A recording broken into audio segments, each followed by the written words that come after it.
ডাক্তারবাবু, আমার মা কি বাঁচবে না?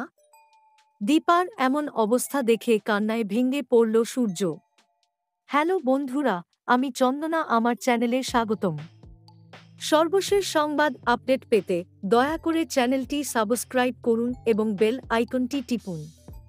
হাসপাতালের সেই ঠান্ডা করিডোরে সূর্য অনেকক্ষণ ধরে একা বসেছিল, মাথা নিচু, দুই হাত দিয়ে মুখ চেপে ধরে যেন কান্না আটকানোর ব্যর্থ চেষ্টা।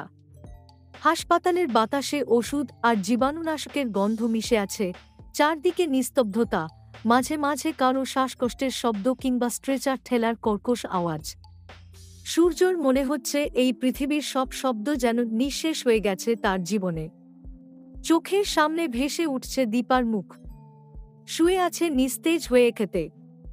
ডাক্তারেরা বলেছিল অবস্থা খুবই সংকটজনক, বড় একটা অপারেশন শেষ হয়েছে, কিছু বলা যাচ্ছে না।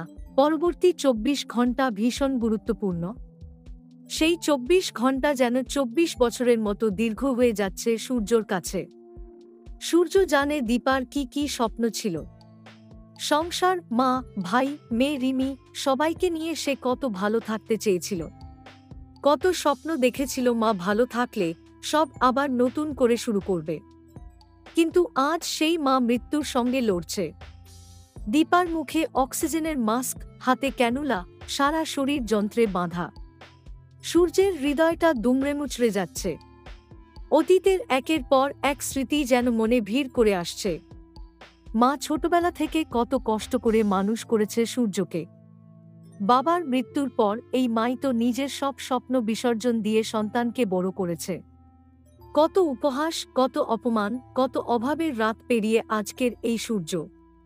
আর সেই মা যদি না বাঁচে। ডাক্তার যেভাবে বলেছে, সূর্যর বুক ধকধক করে।